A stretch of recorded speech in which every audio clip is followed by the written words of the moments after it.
convidá-los a abrir na carta do apóstolo Paulo aos Filipenses. Vamos para o capítulo 1 de Filipenses, a partir do verso 27, vamos ler até o 30. Filipenses 1, 27 ao 30.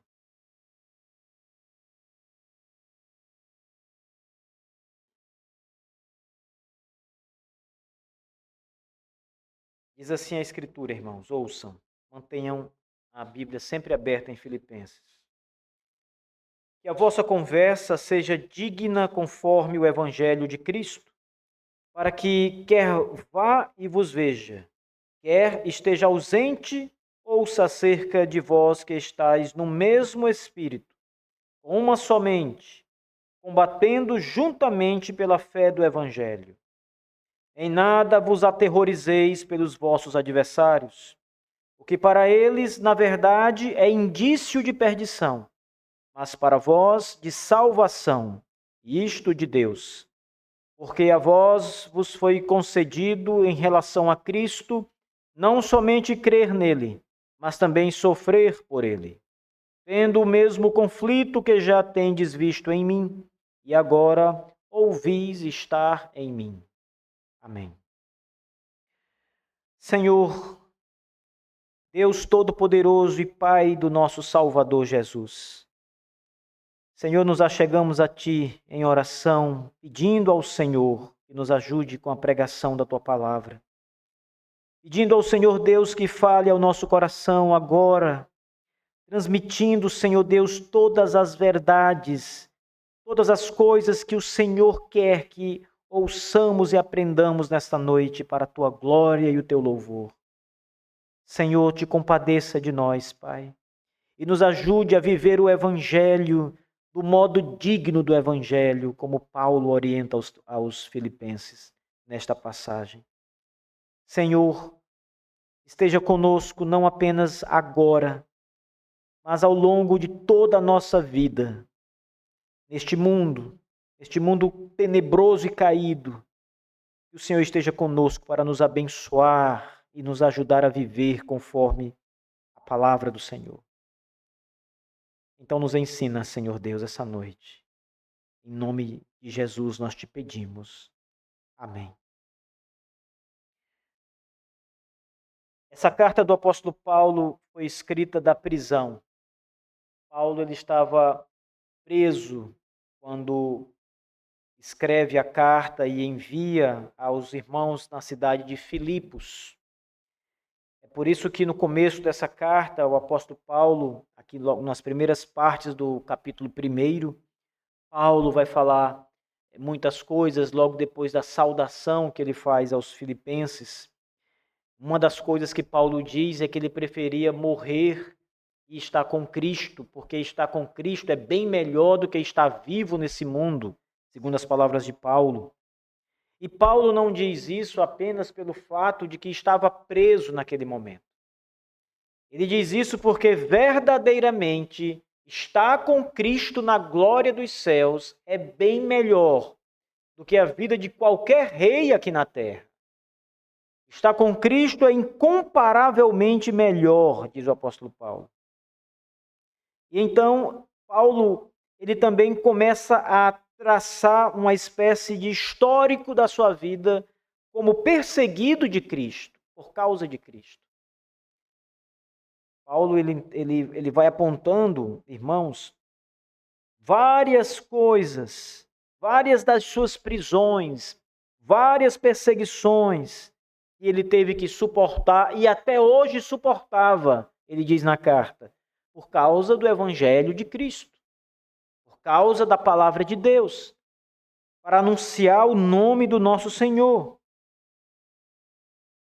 Ele diz que muitas pessoas, sabendo que ele estava preso, começaram a pregar Cristo apenas para tentar prejudicá-lo ainda mais na prisão.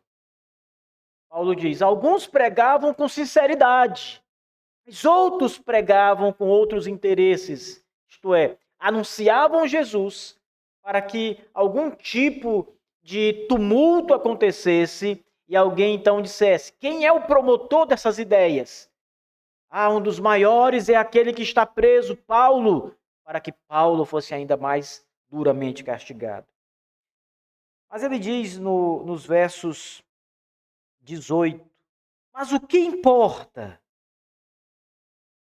Ora, se Paulo vai ser perseguido ainda mais por causa do nome de Cristo, se Paulo vai ser caçado, humilhado, se vão prender Paulo e ameaçá-lo de morte, se vão ali trazer castigos dolorosos sobre ele, que importa, Paulo diz? O que importa é que o nome de Cristo continue sendo anunciado. As convicções que o apóstolo Paulo tinha, irmãos, acerca da salvação somente em Cristo Jesus, elas eram muito poderosas. Paulo sabia que o homem só poderia ser salvo se ele cresce na mensagem de Cristo. Então, Cristo tinha que ser anunciado. Por isso ele diz, não importa que eu sofra, não importa que eu fique preso, não importa as minhas cadeias e prisões, desde que o nome de Jesus seja pregado, seja anunciado. Ele vai dizer ainda no contexto das palavras que eu li no começo, Paulo vai dizer que por causa das suas prisões, o evangelho chegou mais longe. Obrigado. Por causa das prisões, o evangelho chegou na corte real, nos palácios, coisa que dificilmente o evangelho chegaria de outra forma. Mas por causa da repercussão das prisões de Paulo, as autoridades maiores do império ouviram o evangelho. Por que esse homem está preso? E alguns diziam, é porque ele prega sobre um homem chamado Jesus. E aí então começavam a falar qual era a pregação de Paulo. E assim o evangelho chegou nos palácios. Chegou mais longe. E ele diz também que muitos irmãos ficaram ainda mais entusiasmados para pregar Cristo quando souberam que Paulo estava preso. O evangelho, ele não está preso. Então, as prisões de Paulo acabavam servindo como um instrumento para impulsionar a pregação do evangelho ainda mais. Mas veja, todas estas palavras de Paulo, elas estão relacionadas com perseguição. Ele fala de evangelho e prisão, ele fala de evangelho e sofrimento, ele fala de evangelho e cadeias, ele fala de evangelho e açoites. Sempre o evangelho está relacionado a algum tipo de sofrimento. E ele começa a carta aos Filipenses dizendo isso, porque o contexto em que aqueles nossos irmãos do passado estavam inseridos era exatamente um contexto de perseguição. Filipos era uma cidade onde acontecia, e de maneira forte, o culto ao imperador romano. Naqueles dias, o imperador romano ele era adorado como se fosse um deus. Um homem que estava vivo ainda, que andava ali pelas cidades do império, que as pessoas poderiam ver, era adorado como se fosse uma divindade. Um deus vivo. Assim era o culto ao imperador. E aqueles nossos irmãos filipenses, por serem cristãos, não adoravam o imperador. E por causa disso, eles eram denunciados às autoridades, era obrigatório o culto ao imperador. E não adorar ao imperador era como se fosse um sinal de traição, e a pessoa era presa, até morta. Então, os nossos irmãos estavam no contexto de muita perseguição, sofrimento.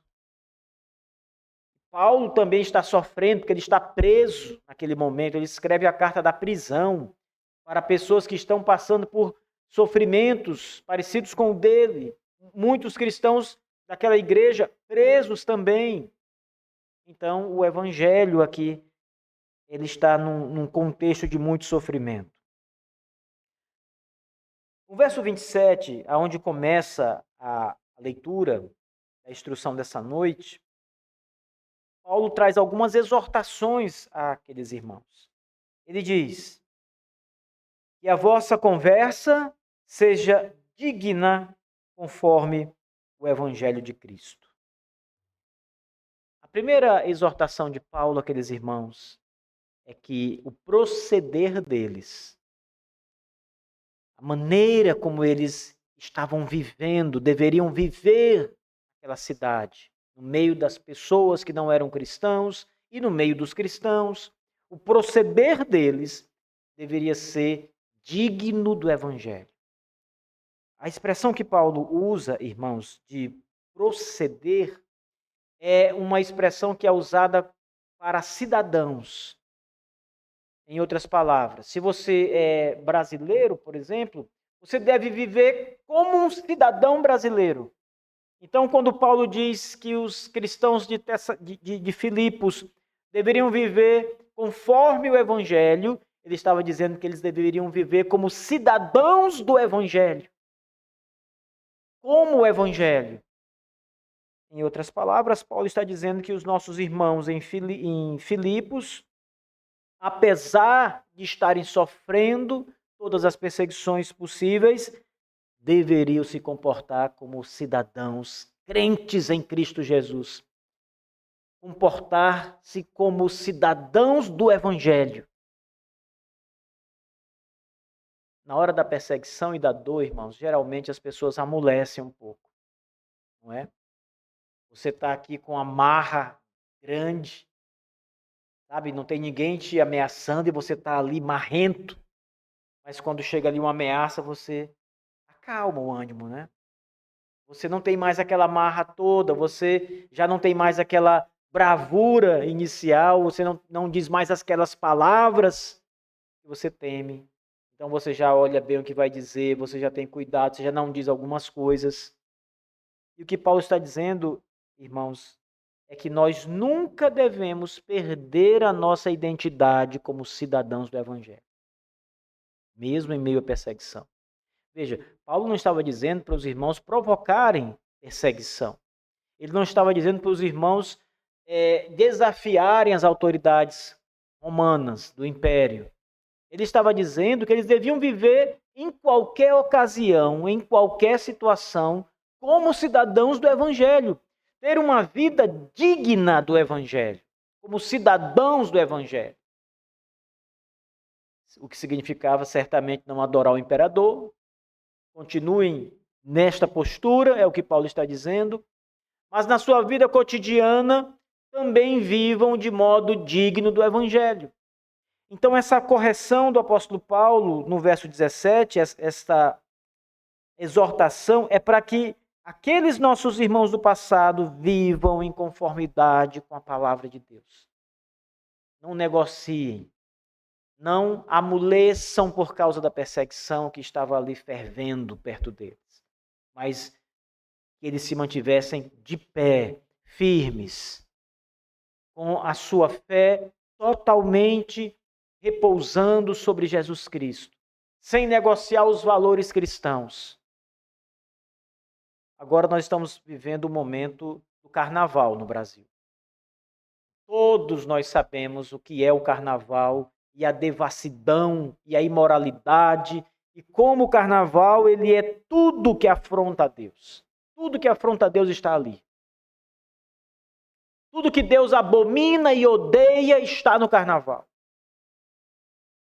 Então, o que Paulo está dizendo é, quando o carnaval chegar, vivam de modo digno do Evangelho. Não se entreguem aos prazeres da carne naquele período, não amoleçam. Naqueles dias a perseguição era do império. Mas as palavras de Paulo não se aplicam só ao que estava acontecendo naquele contexto. O princípio é o mesmo para nós hoje.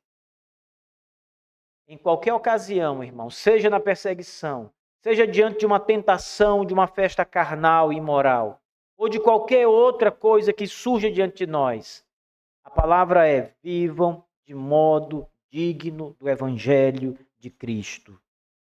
Paulo continua ainda no verso 27. Ele deseja ouvir coisas boas acerca dos filipenses. Ele deseja, quando for visitá-los e encontrá-los pessoalmente, achá-los vivendo de modo digno do Evangelho. Se eu for até vocês, eu quero encontrá-los vivendo o Evangelho de Cristo. Mas se eu não for, eu quero ouvir sobre vocês que vocês estão vivendo a fé evangélica, vivendo de modo digno do evangelho. É por isso que Paulo dá essas exortações no verso 27, porque ele deseja que os filipenses mantenham a firmeza no evangelho. O que significava, nas palavras de Paulo, que eles estivessem no mesmo espírito. Paulo usa aqui 3 pontos. No mesmo espírito, com uma só mente. Em segundo lugar, com uma só mente. E em terceiro lugar, combatendo juntamente pela fé do evangelho. Ora, uma só mente e um só espírito são quase que colocações sinônimas que Paulo faz aqui. Ele está dizendo que a igreja precisa manter a unidade. Todos os irmãos devem estar unidos, com o mesmo pensamento, com a mesma certeza, com a mesma decisão. Viver de modo digno do evangelho. E o terceiro ponto que Paulo menciona é que eles devem combater juntos. Então, Paulo entende que os nossos irmãos estavam numa guerra verdadeira. Hoje pela manhã eu falei para vocês sobre uma guerra que nós travamos o tempo todo contra a carne, contra o pecado, contra Satanás. Paulo está dizendo a mesma coisa aos irmãos de Filipos, aos filipenses.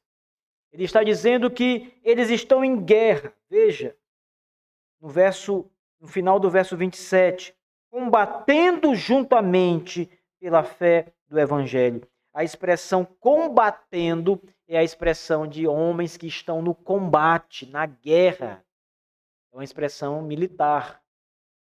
E Paulo está dizendo, vocês estão em guerra, então combatam de maneira firme pelas milícias do evangelho de Cristo.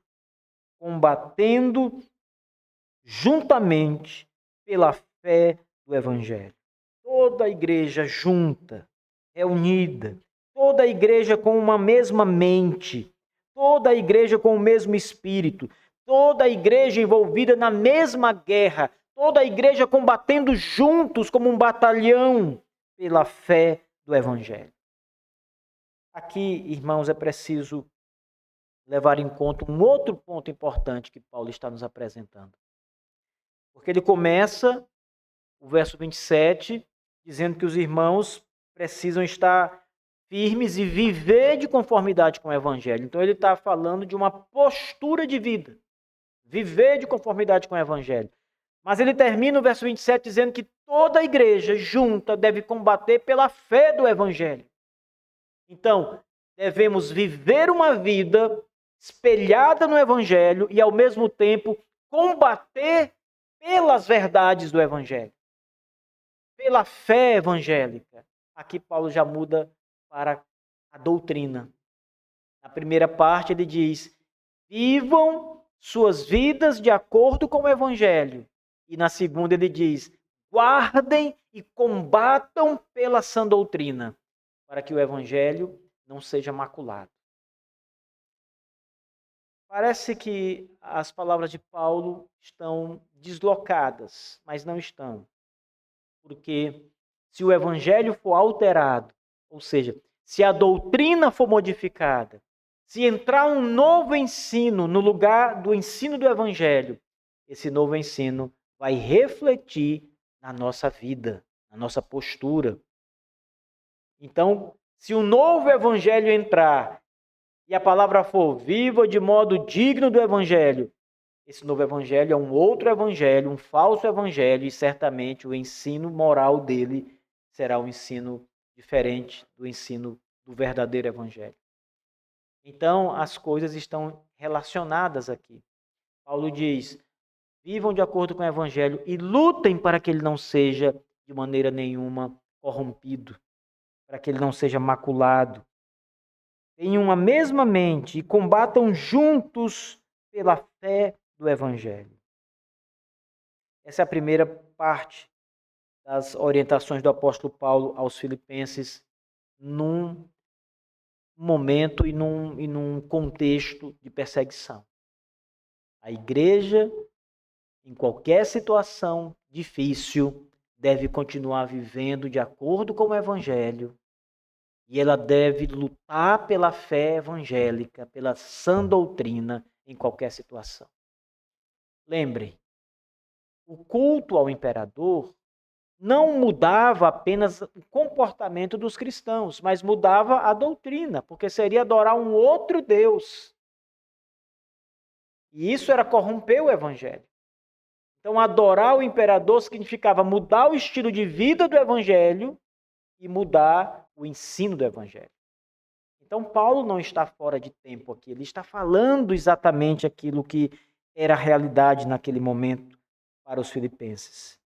No verso 28, ele, conhecendo a grande perseguição que estava instalada ali naquela cidade, perseguindo aquela igreja, ele lembra aqueles irmãos e diz uma palavra muito consoladora. Ele diz: não vos aterrorizeis.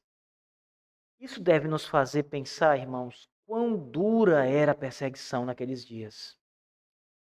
Porque muitos ali estavam se aterrorizando. A palavra aterrorizando vem de terror.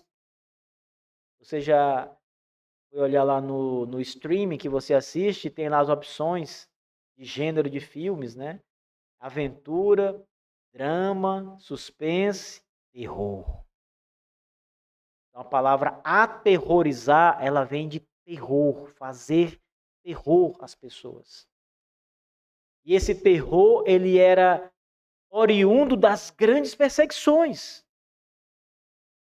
Vocês imaginem, irmãos, no primeiro século, e também isso aconteceu no segundo e no terceiro século, depois dessa época aqui, por mais 2 séculos, a igreja de Jesus foi perseguida. E essa perseguição, ela tinha estágios. Às vezes ela era muito severa e depois ela diminuía, mas ainda estava latente, viva. Depois ela aumentava de novo, aí tinha um período de paz, depois vinha de novo, era assim, 3 séculos de perseguição. Aqui nesse momento, há um momento desses de pico, onde a igreja passava, a igreja de Filipe. Era uma perseguição naquela igreja, naquela cidade. Ela passava por um momento de terror. Vocês sabem as histórias dos cristãos que foram perseguidos. Vocês sabem que muitos morreram, eram jogados, queimados, jogados para as feras devorarem. Eram tantas maneiras diferentes de matar ou torturar os cristãos, irmãos. E quando se imaginava que você podia ser alvo disso, logo o medo se instalava, o terror se instalava. Eu fico pensando, irmãos, nas pessoas que estão diretamente envolvidas nesse cenário que a gente vive no Brasil de perseguição política, judiciária, etc. As pessoas hoje têm medo de postar alguma coisa na rede social, com medo de ser presa. Então, elas pensam muito bem antes de postar alguma coisa. Isso é o que a perseguição fazia naqueles dias, provocava medo. Mais do que medo, Paulo diz, terror nas pessoas. Os cristãos andavam aterrorizados. Mas qual é a palavra de Paulo para aqueles irmãos que viviam essa perseguição? Que estavam com medo, que viviam aterrorizados, achando que poderiam ser capturados, presos, porque eram cristãos. Qual é a palavra de Paulo para eles? Primeiro, vivam de modo digno do evangelho. Segundo, não vos aterrorizeis. Vocês não precisam ficar com medo, não precisam permitir que o terror invada o vosso coração, vossa alma. Não vos aterrorizeis, diz o apóstolo Paulo, pelos vossos adversários.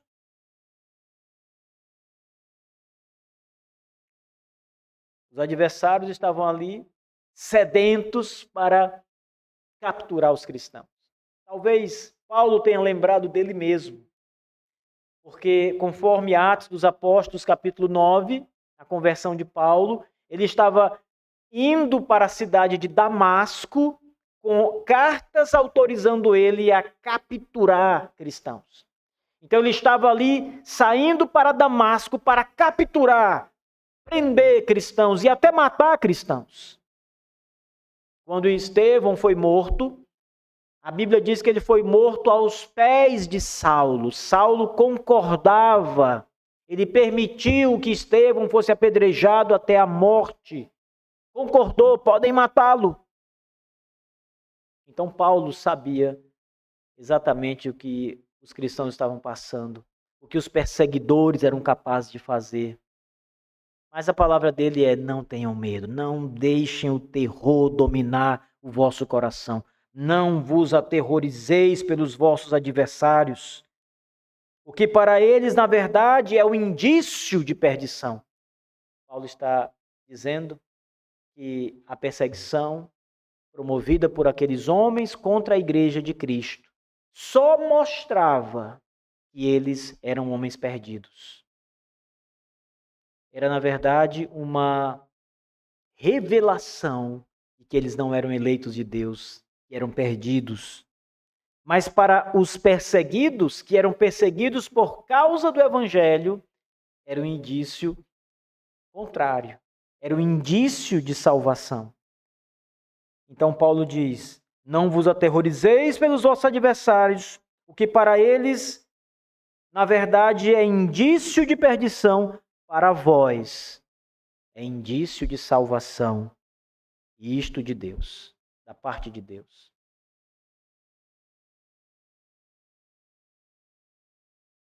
Se alguém negasse a Cristo, ou resolvesse adorar o imperador, algum cristão, nada aconteceria com ele. Se as autoridades chegassem onde eles estavam e começassem a perguntar se eles eram cristãos, e eles negassem, então as autoridades diziam: adore o imperador, e eles adorassem, nada acontecia para eles. Então vão para casa, vocês estão livres. Mas os cristãos autênticos, que não adoravam o imperador, que não estavam dispostos a negociar sua fé, que viviam de modo digno do evangelho, que estavam dispostos, como Paulo, a perder a própria vida por amor de Cristo, que sabiam que morrer e estar com Cristo é bem melhor. Esses homens não negociavam. E isso, Paulo diz, é indício da sua salvação. Essa fidelidade, essa firmeza, essa certeza inabalável, essa convicção do Evangelho, essa convicção de Jesus Cristo, é certeza da vossa salvação, da parte de Deus. Esse da parte de Deus, irmãos, talvez aqui na nossa tradução não tenha tanta força como tem que ter. Porque o que Paulo está dizendo é que essa convicção, essa certeza, essa absoluta firmeza que aqueles homens têm, que mostra a salvação deles, vem da parte de Deus. É o Senhor quem opera sobre os cristãos, dando fortaleza, poder, firmeza, fé, robustez, para não negarem o Evangelho e nem ao Senhor Jesus. Isso vem de Deus, Paulo diz. Então veja, Deus é o autor dessa poderosa fortaleza que opera nos cristãos, que dá firmeza, que dá poder, coragem, decisão ao povo de Deus. É um poder do alto, irmãos.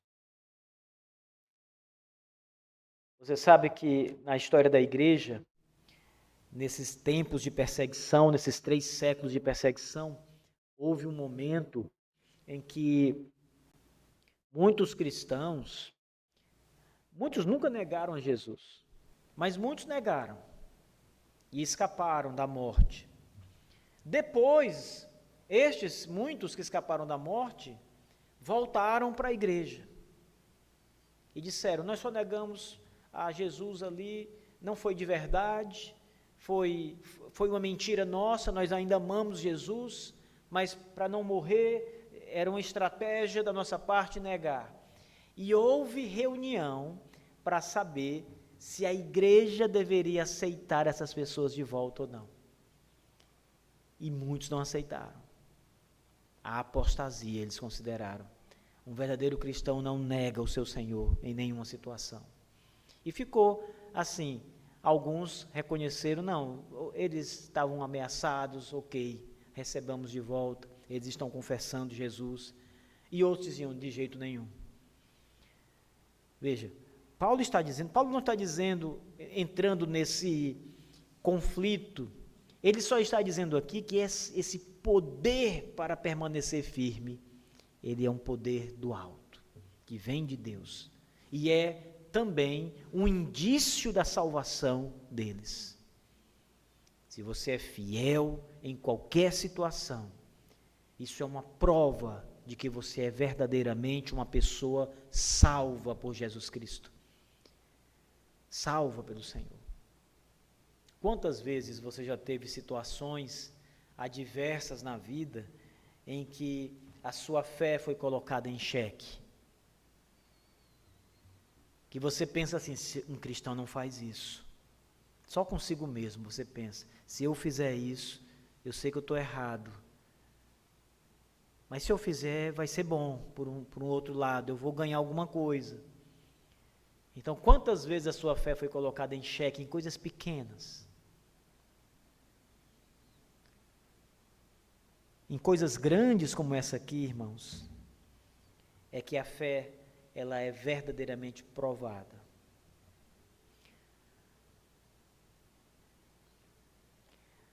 Paulo termina a sua conclusão dizendo que aqueles irmãos que estavam sofrendo grande perseguição, na verdade, eles estavam recebendo uma graça da parte de Deus. A perseguição para aqueles irmãos era uma graça de Deus. Veja o verso 29. Porque a vós, diz Paulo, foi concedido em relação a Cristo não somente crer nele, mas também sofrer por ele. Então, quando Paulo diz isso, irmãos, ele usa uma palavra que também precisa de uma explicação para a nossa língua.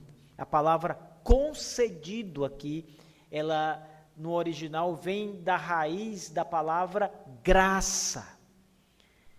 Essa palavra, ela vem da mesma raiz da palavra graça de Deus. Então, o que Paulo está dizendo aqui, em outras palavras, é o seguinte: a vós foi dado a graça em relação a Cristo, não somente de crer nele.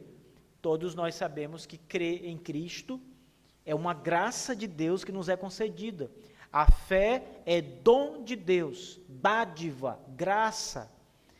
Paulo está dizendo aos filipenses, aqueles irmãos sofredores, aqueles irmãos que estavam horrorizados, aterrorizados com as perseguições, Paulo está dizendo, lembrem, Deus, o Deus que salvou vocês, vai fortalecê-los para resistir a essas provações, porque para vocês foi dado esta graça maravilhosa, não somente a graça de crer em Jesus, ele diz, mas também a graça de sofrer por Jesus. E o sofrimento aqui na teologia de Paulo é visto como uma graça de Deus. Nós estamos acostumados a pensar na graça como sendo apenas uma coisa que nos traz bem-estar, por exemplo. Se é uma coisa que dói no seu corpo e que traz algum tipo de sofrimento para você, você pensa logo, isso não pode ser uma graça. Isso é um castigo. Isso é um pecado. Isso é uma outra coisa. Eu nunca posso chamar isso de graça.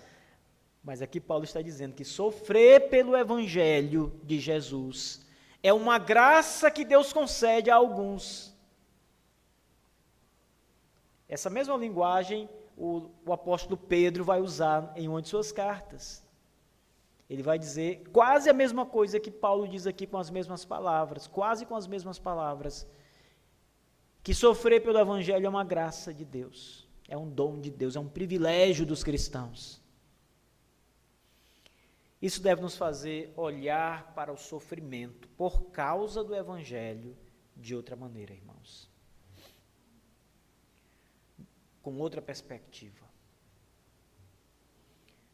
Quando nós somos perseguidos porque somos crentes, quando as pessoas falam mal de você porque você é crente, pelo fato de você vir à igreja e adorar Jesus, quando você no seu emprego é colocado de lado porque é cristão, ou quando você é demitido do emprego porque é cristão, quando na escola os amigos perseguem seu filho porque ele é cristão, etc.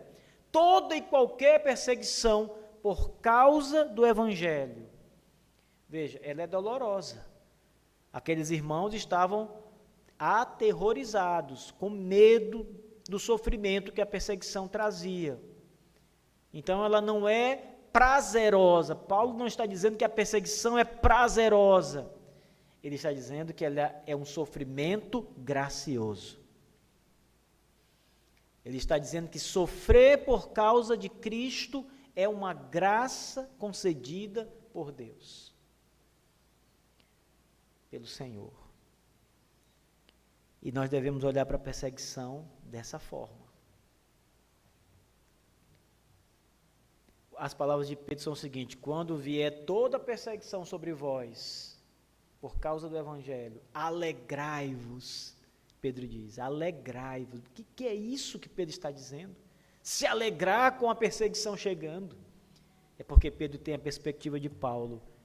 Sofrer pelo Evangelho é uma graça de Deus concedida aos cristãos. Alguns mais, outros menos, mas é uma graça de Deus. Sabe, meus irmãos, não é à toa que aos Coríntios, Paulo diz que os gregos diziam que o evangelho que ele pregava era loucura. É loucura, essa mensagem é loucura. Isso parece loucura para vocês? Um pouco, não é? Mas é a loucura de Deus, como o próprio Paulo diz. É a loucura de Deus. É o poder de Deus. É a glória de Deus no Evangelho. Veja, Paulo começa a sua carta de Filipenses dizendo que as prisões dele... Para que Paulo era preso? Por que as autoridades prenderam Paulo? Qual era o objetivo das autoridades em prender Paulo? Por causa do Evangelho. Para pará-lo, silenciá-lo. O que aconteceu com a prisão de Paulo em relação ao Evangelho? Ele explodiu. Ele começou a ser divulgado em todo lugar. Ele chegou nos palácios reais. Veja, é loucura. Acontece o contrário do que as autoridades estão pensando. E aqui nós aprendemos que o sofrimento, que para nós não é bom, Paulo diz, é bom.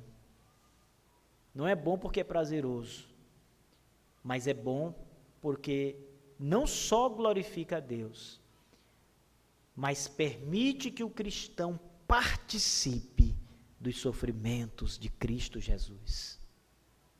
Nesse sentido, é bom você ter o privilégio de sofrer como o seu Senhor sofreu. Passar por 1/10, digamos, do sofrimento que o seu Senhor passou na terra.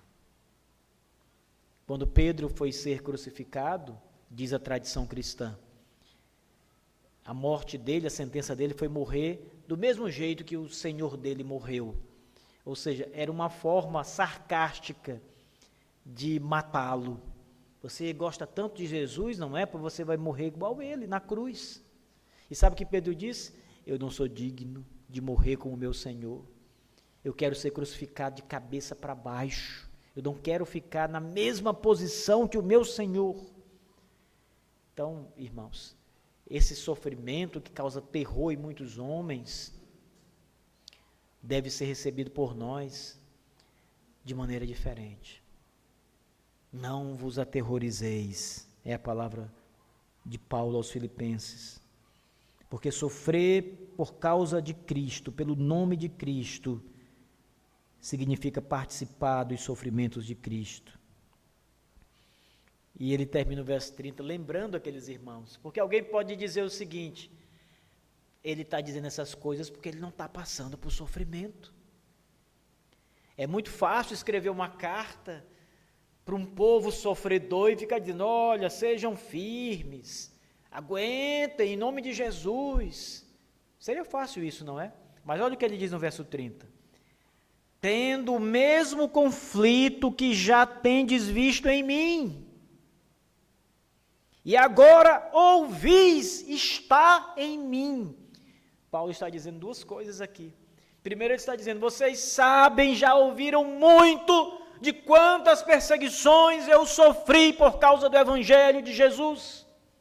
Não é novidade para vocês as perseguições que Paulo sofreu.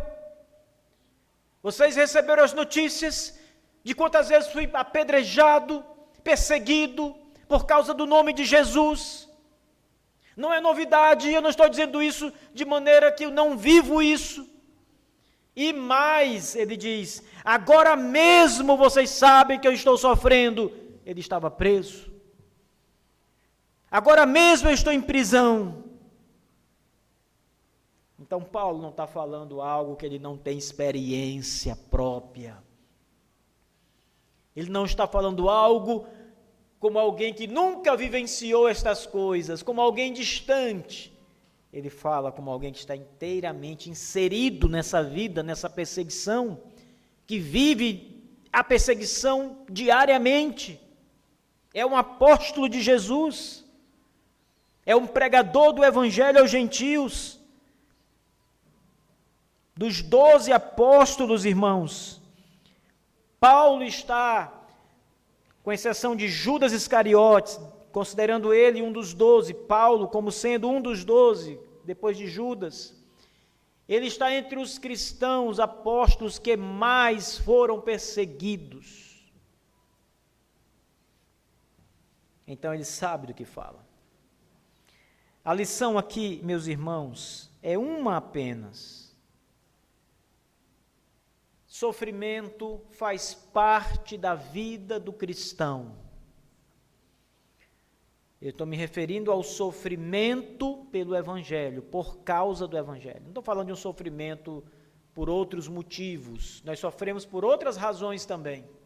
Mas quando você sofre porque é crente, isso é absolutamente parte do Evangelho de Deus. E é uma graça de Deus ser separado para ser participante dos sofrimentos de Cristo. É uma graça de Deus, irmãos. Que o nosso Senhor nos conforte sempre que sofrermos por causa do Evangelho, tendo estas coisas em mente. O sofrimento, ele não é um sofrimento que é lançado por você apenas para que Deus fique olhando você sofrer. Há um objetivo da parte de Deus em permitir o sofrimento do seu povo. E conforme Pedro escreve em sua carta, o objetivo é para que você seja aperfeiçoado, para que você obtenha perseverança ainda maior. O sofrimento, ele vai lapidar você, fortalecer você. Ele tem um objetivo, tornar você mais forte. É como aquelas pessoas que já sofreram tanto na vida, que quando vê um sofrimento e a gente olha assim e diz, poxa, você está passando por tudo isso. E a pessoa diz, olha, eu já sofri demais na vida, estou acostumado, estou calejado. Ou seja, um sofrimento que para nós seria grande, a pessoa já suporta, porque já calejou, já se fortaleceu. Então, quando o sofrimento vem sobre o povo de Deus, é para fortalecer o povo de Deus, fortalecer a fé em Jesus Cristo, fortalecer suas convicções no Evangelho. É para trazer, é uma graça que Deus concede para trazer crescimento. Encare o sofrimento por causa do Evangelho dessa forma, sempre dessa forma. Nunca encare o sofrimento por causa do Evangelho como algo que está vindo sobre você e você é cristão, não merecia isso, que coisa ruim está me acontecendo. Meus irmãos, não encare o sofrimento por causa do Evangelho dessa forma. Encare o sofrimento por causa do Evangelho com alegria, tendo em vista que é uma graça de Deus concedida a você. Não será fácil, mas será glorioso. Será para a glória de Deus e para o seu crescimento como cristão. Amém. Fiquemos de pé e vamos orar, igreja.